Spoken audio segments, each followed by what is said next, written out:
2024 का चुनाव ईवीएम से नहीं होगा। 2024 का चुनाव केवल और केवल बैलेट पेपर से होगा, ये लिख लीजिए। लेकिन इलेक्शन कमीशन तो आपको वक्त नहीं दे रहा। इलेक्शन कमीशन की औकात क्या है? Election commission simply public servant. Public माने जनता और सर्वेंट माने नौकर। वो इस जनता का नौकर है, नौकर। और नौकर को उसकी हैसियत बतानी है और नौकर को बताना है कि संविधान ने जो जिम्मेदारी तुम्हें दी है उसके अनुसार काम करो, नहीं जनता उखाड़ के फेंक देगी तुम्हें। इलेक्शन कमीशन की कोई औकात नहीं, कोई औकात नहीं। इलेक्शन जनता से ऊपर इलेक्शन कमीशन नहीं है। जनता के सामने इलेक्शन कमीशन की कोई औकात नहीं है। आप लोग मोहलत मांग रहे हैं लेकिन मोहलत नहीं दे रहा है। कौन नहीं देगा? हम उससे कोई मोहलत मांगने नहीं गए।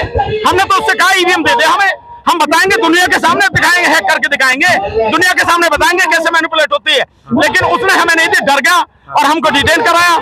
सो हम उससे हम कुछ मांग नहीं रहे हैं, अब तो वो मांगेगा आने वाले समय में। जुड़ाव आपके साथ होगा? 100% जुड़ाव है। नहीं, आज आप सर्वे करा लीजिए, पूरे देश में आप एक रेफरेंडम करा लीजिए, आपको पता लग जाएगी कि देश की जनता 100% हमारे साथ में है।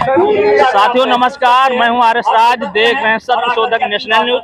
आज मैं इको गार्डन में उपस्थित हुआ हूं। एक ईवीएम बहुत बड़ा मुद्दा बन चुका है और बताया जा रहा है लोग ईवीएम हटाओ, लोकतंत्र बचाओ। देख रहे हैं किस तरीके से आज इको गार्डन में प्रोटेस्ट चल रहा है। ईवीएम को लेकर के बहुत बड़ा एक मुद्दा बन चुका है। 24 का चुनाव आने वाला है। आपका नाम क्या है, कहाँ से आप लोग आए? हमारा नाम सौरभ पाल है, हम कानपुर देहात से आए हैं। क्यों आए हुए यहाँ पे?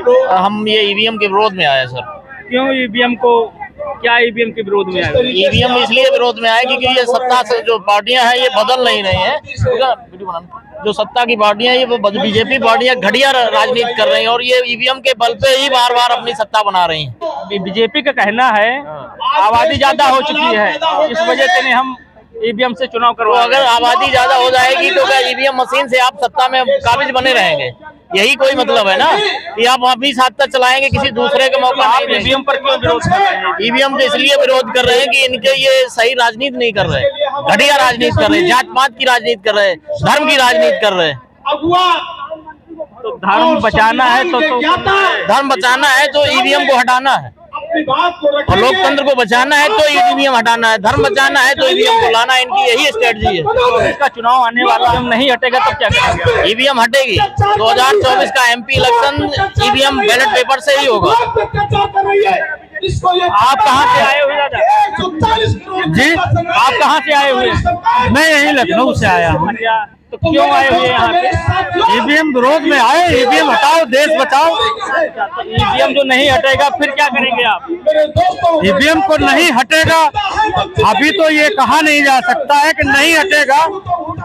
हटाने के लिए तो बहुत बहुत बड़े बड़े काम हो गए हैं। जब जनता विरोध पर उतर आती है, सड़कों पर उतर आती है, तो सब आंधियों में बह जाते हैं जनता के आगे। आपका नाम क्या है?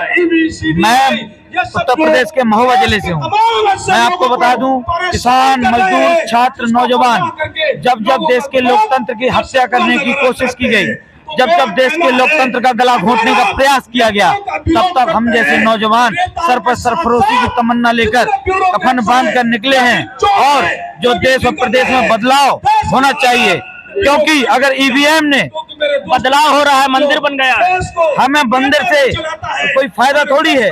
हम लोगों का उद्धार मंदिर से नहीं होगा, हमारा उद्धार शिक्षा से होगा, अच्छे स्वास्थ्य से होगा, अच्छी पढ़ाई से होगा। अरे बदलाव हो रहा है, मोदी जी ने जो अभी देखो कितना बदलाव कर रहे हैं। बदलाव की बात तो मैं एक चीज कहना चाहूंगा कि हर रोज नया एक झूठ बोल रहा है, ये हर रोज एक नया झूठ बोल रहा है, दिलों में नफरतों का जहर घोल रहा है, दिलों में नफरतों का जहर घोल रहा है। और देश चलाने वाले, प्रदेश चलाने वाले, जरा होश में आ, हमको कौन सी तराजू में तोल रहा है, हमको कौन सी तराजू में तोल रहा है। तो ईवीएम नहीं हटेगा तो आप लोग क्या करना चाहेंगे? अगर ईवीएम नहीं हटेगा तो हम ईवीएम को जड़ से उखाड़ फेंकने का काम करेंगे, बूथों में जाएंगे, ईवीएम को तोड़फोड़ करने का काम करेंगे, लोगों को बताएंगे और कहेंगे कि लेके मसाल घर से निकलने का वक्त है। साथियों, मैं देश प्रदेश में लोगों से कहना चाहता हूँ कि इस समय समय जो वक्त चल रहा है चुनाव के पहले कि लेके मसाल घर से निकलने का वक्त है, लोकतंत्र को एक सिरे से बदलने का वक्त है, और सोया हुआ लहू जो हमारी रगों में है उस लहू के आज उबलने का वक्त है, उबलने का वक्त है, उबलने का वक्त है। आप लोग कहाँ से आए हुए हैं? भाई हम जनपद लखीमपुर खीरी से आए हैं क्यों आए हुए हैं यहाँ पे? यहाँ से 20-25 लोग आए हैं जनपद लखीमपुर खीरी से। तो ये जो ईवीएम हटाओ देश बचाओ का आज जो नारा लगाया जा रहा है, आप लोग आज प्रोटेस्ट कर रहे हैं, तो ईवीएम पर क्या कहना चाहेंगे 24 के चुनाव में? ये जो हमारे लोकतंत्र की हत्या हो रही है ये बहुत निंदनीय है, क्योंकि अगर सरकार कोई तरीके से अगर मतलब बेईमानी नहीं कर रही है तो बैलेट पेपर चुनाव कराने में क्या दिक्कत है सरकार को?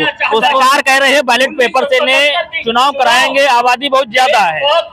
ऐसा इस सरकार से पहले क्या आबादी कुछ कम थी क्या? थोड़ी बहुत तो उन्नति होगी, इससे ज्यादा तो नहीं होगी अभी तक। समय बचा रही सरकार है। ये समय नहीं बचा रही है, ये सब बेईमानी पे उजारू है, लोकतंत्र की हत्या है, युवाओं की हत्या है, इसके अलावा कुछ नहीं है। 24 का चुनाव जो आ जाएगा, जो नहीं हटेगा ईवीएम, तो उस पर क्या? उस पर बड़ा प्रदर्शन किया जाएगा। हमारे जो SC OBC के लोग हैं, अल्पसंख्यक समाज के लोग हैं, वो भी जो भी इस पे विश्वास करते हैं ईवीएम पर हैं, इस पे क्या नाम बैलेट पेपर पे, ये सभी लोग जो है धरने पर उतरेंगे, बाय रोड और चक्का जाम कर देंगे। आप कहाँ से आए हुए हैं? लखीमपुर से। तो आज क्या कहेंगे ईवीएम के खिलाफ? आप लोग धरना क्यों दे रहे हो? ना मेरे बैलेट पेपर से उतना होना चाहिए।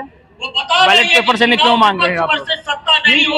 बैलेट पेपर से क्यों चुनाव करवाना चाहते हैं आप लोग? चुनाव मांग रहे हैं, इसमें जो कानून वोट चोरी हो रहे हैं, घोटाला हो रहा है। कैसे, क्या कोई प्रूफ है आपके पास जो वोट चोरी कैसे हो रहे हैं? और चोरी के हो रहे हैं इसलिए बैलेट लगाओ कोई की जो है, जिसका वोट डालना चाहो वो होता नहीं है। वोट कहीं और डालते हो, जाता कहीं और, क्योंकि टेक्निकल जो इंजीनियर लोग हैं, कई ऐसे एक पैनल बनाया गया है मिशन जय भीम के द्वारा। माने हमारे जो राष्ट्रीय अध्यक्ष हैं, आप लोगों के पास क्या प्रूफ है? प्रूफ है, उसका डाला गया है, उसका निकाला गया, उसका दिखाया गया है, बाकायदा उसका निरीक्षण किया गया है। अगर प्रूफ नहीं, उनको कैसे नहीं, उसका आधार को माने तो वो जनता सड़क पे आई।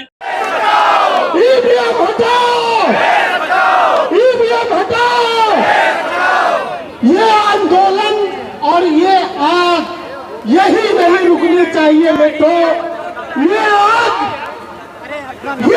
जो लगाया है हमारे सूरवीरों ने, एडवोकेट भानु प्रताप, DC कपिल और महमूद राजा और हमारे